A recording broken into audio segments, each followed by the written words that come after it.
پاکستانی جا رہا تھا، ٹرین میں سفر کر رہا تھا ایک چائنیز کے ساتھ. تو پاکستانی تاجروں کا دماغ بہت تیز چلتا ہے. تو ایک چائنیز کے مچھر آ کے بیٹھا. چائنیز دنیا کی ہر چیز کھا لیتے ہیں، چائنیز نے اٹھایا اور کھا لیا.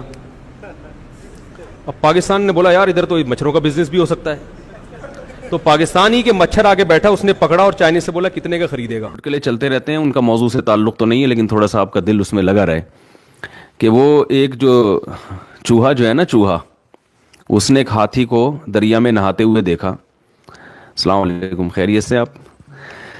تو ہاتھی کو دیکھا دریا میں نہاتے ہوئے. تو چوہے نے ہاتھی سے کہا یار ذرا باہر آنا، کام ہے ضروری.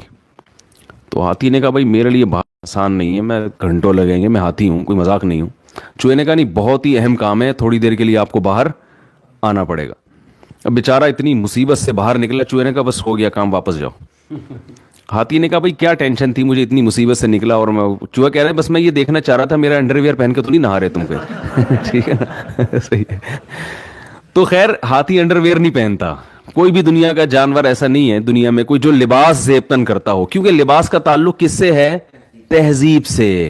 انسان ہمیشہ سے لباس پہنتا آیا ہے، یہاں تک کہ قرآن مجید میں اللہ نے فرمایا ہے کہ جب آدم علیہ الصلاۃ والسلام سے خطا ہوئی ہے جنت میں، تو اس خطا کے بدلے میں اللہ نے جو سب سے پہلی سزا دی، ان کا لباس چھین لیا. حالانکہ وہ دونوں میاں بیوی تھے، حضرت آدم اور حوا، لیکن ان میں اتنی حیا تھی کہ فطفقا یخصفان علیہما من ورق الجنہ، کہ جنت کے درختوں کے پتوں سے اپنے جسم کو ڈھانپنے لگے. تو پہلے دن سے اللہ نے انسان کے مزاج میں اور انسان کے فطرت میں کیا رکھا ہے؟ تہذیب. لباس کا تعلق کس سے ہے؟ تہذیب. ایک جاہل پیر تھے، جاہل پیر ہوتے ہیں نا اپنے مریدوں کو بس کھانے کھلانے کی ترغیب. انہوں نے کہیں کدو کی فضیلت پہ بیان کیا. کس پہ بیان کیا؟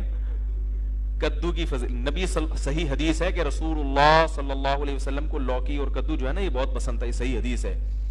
حضرت انس بن مالک رضی اللہ تعالی عنہ فرماتے ہیں کہ جب ایک صحابی نے حضرت انس بن مالک کو دیکھا کہ وہ سالن پکا ہوا ہے، اس میں جہاں جہاں کدو ہے نا، تو حضرت انس بن مالک وہ کدو تلاش کر کر کے کھا رہے ہیں. تو کسی نے پوچھا کہ ایسا کیوں؟ فرمایا میں نے نبی صلی اللہ علیہ وسلم کو ایسے ہی دیکھا. آپ کو لوکی پسند تھی، صحت کے لیے بھی بڑی زبردست چیز ہے، لیکن یہ ایک تو ایک طبعی چیز ہے نا، کوئی ضروری نہیں کہ ہر آدمی کو پسند ہو، یہ تو طبعی چیز ہے. تو آپ وہ مولانا جو جاہل پیر تھے نا، انہوں نے اپنے مریدوں کو حدیث سنائی کہ کدو نبی نے کھایا، نبی کی سنت. جب کھانے کا ٹائم آیا نا، تو وہ جو مرید تھا اس نے کہا کہ حضرت میں آپ کے لیے کدو شریف پکا کے لے آؤں. اب کدو کے ساتھ کیونکہ سنت ہو تو شریف کا لفظ بھی ایڈ کر دیا کہ کدو اتنے فضائل سنے، تو حضرت میں آپ کے لیے کدو شریف پکا کے لے آؤں. وہ ان کے تو آسان خطا، یار اب ہمیں کدو کھلائیں گے یہ. تو انہوں نے کہا یار ہم گناہگار لوگ ہیں، میرے لیے کوئی بغیرت سی مرغی پکا کے لے آؤ تم. ہم کیا ہیں؟ ہم بڑے گناہگار لوگ ہیں، کدو شریف کہاں، ہمارے لیے کوئی بغیرت سی جس میں غیرت بالکل ہی نہ ہو. تو یہ جو فارمی چکن ہے نا، اس بیچارے کو کچھ پتہ نہیں. مجھ سے ایک دفعہ بقرعید میں کسی نے مسئلہ پوچھا کہ حاملہ گائے جو ہے نا، حاملہ گائے، اس کی قربانی جائز ہے؟ میں نے کہا ہاں جائز ہے. تو انہوں نے کہا اس بیچارے معصوم بچے کا کیا قصور ہے؟ وہ جو گائے کے پیٹ میں معصوم بچہ ہے اس کا کیا قصور ہے؟ تو میں نے کہا اس کی ماں بیچاری کا کیا قصور تھا جس کو ہم کاٹ رہے ہیں، اس سے کوئی اس کو کسی جرم کی سزا دی جا رہی ہے. تو جانور بیچارے کا کوئی قصور تھوڑی ہوتا ہے کہ جو ہم اس کو کاٹ کے کھاتے ہیں. وہ اللہ نے بنایا کس کے لیے؟ ہمارے لیے. چٹکلا سناتا ہوں نا، کئی بار آپ سن چکے ہیں.